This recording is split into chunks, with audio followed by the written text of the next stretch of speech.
পরীক্ষার যখন form fill আপের ডেট আউট হবে, ফর্ম ফিল আপ তো অবশ্যই করবে, ফর্ম ফিল আপের সময় এই ভুলগুলো কিন্তু একদম করবে না, তাহলে কিন্তু সব সময়ই তোমাদের মানে কি বলবো ভেরিফিকেশানে গিয়ে পস্তাতে হবে, এমনকি অ্যাডমিশনে তোমাদের ক্যান্সেল হতে পারে। Hello everyone, welcome back to my channel nursing life with Keka. আজকের ভিডিওতে তোমাদের খুব গুরুত্বপূর্ণ কিছু ইনফরমেশন দেব। তোমরা যারা 2025-এ জিএনএম এএনএম দিতে চলেছো এবং ফর্ম ফিল আপ করবে, তোমাদের জন্য খুব ভালো খবর এটা, মানে খুব গুরুত্বপূর্ণ একটা ইনফরমেশন হতে চলেছে। এবার যারা এক্সাম দেবে, যারা নতুন করে এক্সাম দিচ্ছ, তাদের জন্য তো খুবই ইম্পর্টেন্ট এগুলো। আবার গত বছরও যারা ভুল করেছো তারা যেন এই ভুলগুলি আর না করো, সেই জন্যই আজকের ভিডিওটি। এটা তোমাদের ফর্ম ফিল আপের সময় এই ভুলগুলো হয়। এখনও ফর্ম ফিল আপের ডেট আউট হয়নি, কিন্তু তোমাদের তো দেখেই নিয়েছো, তোমাদের পাবলিশ করে দিয়েছে টেন্টেটিভ যে ডেট, জিএনএম এএনএম এন্ট্রান্স এক্সামের যে টেন্টেটিভ ডেট, সেই ডেটটা আউট হয়ে গেছে। এবার তোমাদের ফর্ম ফিল আপ কবে থেকে, এটাই তোমাদের মনের কোয়ারিজ। আশা করি এই সপ্তাহের মধ্যে কিন্তু তোমাদের দিয়ে দেবে যে ফর্ম ফিল আপের ডেট, এবং ফর্ম ফিল আপ চালু হয়ে যাবে। এবার ফর্ম ফিল আপ তাড়াহুড়ো করে করতে গিয়ে তোমরা অনেক কিছুই ভুল করে ফেলো, এবং তোমরা মনে করো পরে সেটা ঠিক হয়ে যাবে, কিন্তু সেটা ঠিক হওয়ার জায়গা কিন্তু সেভাবে থাকে না। তো তোমাদের ফর্ম ফিল আপের সময় কী কী জিনিস মনে রাখা দরকার, কোন কোন ভুলগুলো করবে না, সেটাই আজকের ভিডিওতে বলবো। তো প্রথমেই তোমাদের বলি, ফর্ম ফিল আপের ডেট যখন আউট হয়ে যাবে, তোমরা প্রথম দিনেই তোমরা অনেকে ফর্ম ফিল আপ করতে গিয়ে হয়তো ফেলড হবে বা সেরকমভাবে হবে না। তো তোমাদের টেনশন করার কোনো কারণ নেই। প্রথম দিকে বা লাস্টের দিকে সার্ভার ডাউন থাকতে পারে, সেই জন্য সবথেকে সেফ সময় হলো কি যে একদিন পর থেকেই তোমরা 2-1 দিন পর থেকেই কিন্তু ফর্ম ফিল আপটা করবে। আর ফর্ম ফিল আপের ডেট খুব একটা বেশি হয়তো লেন্দি হবে না, মানে এক্সটেনশনটা first date to last date. কারণ মার্চেরও কিন্তু 15 দিন পার হয়ে গেছে, তো তোমাদের কিন্তু টাইম বেশি নেই, জুনের ডেট দিয়ে দিয়েছে। তো ফর্ম ফিল আপ যখন তোমরা করতে যাবে, খুব সাবধানতা অবলম্বন করে ফর্ম ফিল আপ করবে। যেমন কি তোমরা যারা নতুন আছো অবশ্যই ভালো করে শুনে নাও, তোমরা যারা ফটোটা ইউজ করবে, যে ফটোটা ইউজ করবে সেই ফটোটা অনেকগুলো কপি করে রাখবে। অনেকগুলো কপি মানে অন্তত 1 কপি যেন তোমাদের কাছে থাকে। কেন? কারণ হলো কি যে তোমরা যখন পরীক্ষা দিতে যাবে, জিএনএম এএনএম পরীক্ষা দিতে যাবে, তখন কিন্তু তোমাদের অ্যাডমিটের সঙ্গে যে সমস্ত ডকুমেন্ট নিয়ে যেতে হবে, তার মধ্যে তার মধ্যে ছবিটাও কিন্তু একটা গুরুত্বপূর্ণ মানে জিনিস, যেটা তোমাদের নিয়ে যেতে হবে। এবং সেখানে উল্লেখ করে দেওয়াই থাকবে যেই ছবিটা তোমরা ফর্ম ফিল আপে দিয়েছো সেই ছবিটাই লাগবে। তো তখন কিন্তু অনেকেই বুঝতে পারে না এবং মানে অনেক প্রবলেমে পড়তে হয়। তো তোমরা যারা ফর্ম ফিল আপ করবে, অবশ্যই যে ছবিটা ইউজ করবে ফর্ম ফিল আপের সময়, সেই ছবির 2-1 কপি কিন্তু নিজের কাছে ভালোভাবে রেখে দেবে। পরীক্ষা দিতে যাওয়ার সময় সেটি কিন্তু লাগবে। এবং এরপর বলি, তোমরা সিগনেচার করবে, সেটাও সঠিকভাবে করবে। এবং তোমাদের আরও একটা ভুল করো কি, তোমাদের কাস্ট সার্টিফিকেট, অনেকেরই অনেক রকম সার্টিফিকেট থাকে না, কিন্তু মনে করে আমি এই কদিনে পেয়ে যাব বা অ্যাপ্লাই করে দেব, তো আমার হয়ে যাবে, সেই হিসাবে যারা যে কাস্ট বিলং করে সেই কাস্ট দিয়ে ফেলে, কিন্তু সেটা কিন্তু করা যাবে না। তোমরা যে কাস্টের, তোমার যদি নিজস্ব সেই কাস্ট সার্টিফিকেট থাকে তবেই কাস্ট দেবে, কারণ কাস্ট অনুযায়ী কিন্তু আলাদা যখন র্যাঙ্ক আসবে, তুমি যদি চান্স পাও তখন কিন্তু কাস্ট সার্টিফিকেট লাগবে, আর সেই কাস্ট সার্টিফিকেট শো করাতে না পারলে কিন্তু তোমাদের অ্যাডমিশন ক্যান্সেল হয়ে যেতে পারে।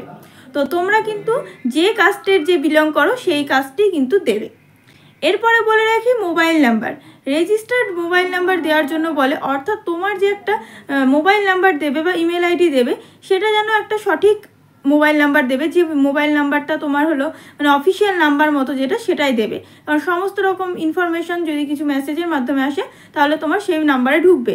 এবং আরও একটা কথা বলে রাখি, যখন তোমার রেজিস্ট্রেশন হবে, তোমাদের কিন্তু ফোনে ওটিপি লাগবে, তখন সেই ওটিপিগুলো কিন্তু সেই নাম্বারেই ঢুকবে। তো নাম্বারটা সঠিক দিও, যে নাম্বারটা তোমরা ইউজ করো এবং তোমরা অফিসিয়ালি ইউজ করো সেই নাম্বারটাই দেবে। আরও কিছু কথা, তোমরা যারা ফর্ম ফিল আপের সময় মানে বাবার নামে ধরো একটা সার্টিফিকেটে ভুল আছে, একটা সার্টিফিকেট ঠিক আছে, যেটা নিয়ে গেলে সেটা দিয়ে দিলে এমনটা নয়, সঠিক ডকুমেন্ট যেটা সেটা অনুযায়ী দেবে। এবং দেখবে সকলে এখন আধার কার্ড অনুযায়ী কিন্তু তোমার মানে ফর্ম ফিল আপটা করে।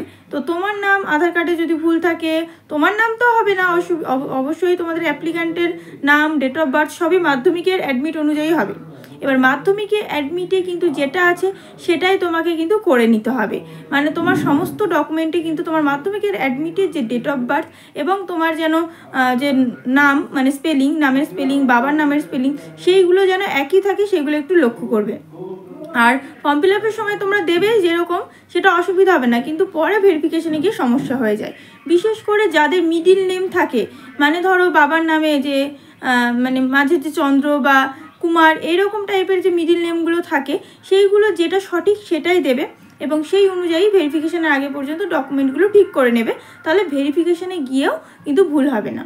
আরও একটা কথা কি, ফর্ম ফিল আপের পরেও এত কিছু মানে তোমাদের একটু বলে দিলাম, তবুও যদি কোনো ভুল হয়ে যায়, বাবার নাম মায়ের নাম সব কিছুই লাগবে, তো ডকুমেন্ট অনুযায়ী সেগুলো দেবে। মানে এক্সট্রা যে ডকুমেন্ট নেই সেগুলো অ্যাড করার চেষ্টা না করাই ভালো, এটাই বলতে চাইছি। আর একটা কথা কি বলতে চাইলাম যে তোমাদের এই ফর্ম ফিল আপের পরেও কিন্তু কারেকশানের একটা ডেট দেবে। তো তোমাদের যদি কারেকশানে মানে করার থাকে, কারেকশান করার থাকে, তো অবশ্যই কিন্তু সেই কারেকশান ডেটের মধ্যে কারেকশান করে নেবে, কারণ কারেকশানের ডেট পার হয়ে গেলে পরে কিন্তু আর গিয়ে ভুলটা ধরা পড়বে পরীক্ষার পরে গিয়ে, বা পরীক্ষার আগে অ্যাডমিট যখন নিতে যাবে তখন মনে পড়বে, কিন্তু তখন হয় না বিষয়টা। এটাই তোমাদের বলার ছিল যে পরীক্ষার যখন ফর্ম ফিল আপের ডেট আউট হবে, ফর্ম ফিল আপ তো অবশ্যই করবে, ফর্ম ফিল আপের সময় এই ভুলগুলো কিন্তু একদম করবে না, তাহলে কিন্তু সব সময়ই তোমাদের মানে কি বলবো ভেরিফিকেশানে গিয়ে পস্তাতে হবে, এমনকি অ্যাডমিশনে তোমাদের ক্যান্সেল হতে পারে। তো সেই জন্যই তোমাদের ভিডিওটার মাধ্যমে ইনফরমেশানগুলো দিয়ে দিলাম। ভিডিওটা যদি ভালো লাগে, অর্থাৎ ইনফরমেশানগুলো যদি ভালো লাগে, অবশ্যই একটু লাইক করে দিও এবং কমেন্টে তোমাদের মতামত জানিও। আর তাছাড়াও তোমাদের কোনো প্রশ্ন থাকলে বা কোনো বিষয়ে ভিডিও চাইলে অবশ্যই কমেন্টে আমাকে জানিও, কমেন্টের মাধ্যমে বা ভিডিওর মাধ্যমে রিপ্লাই দিয়ে দেওয়ার চেষ্টা করব।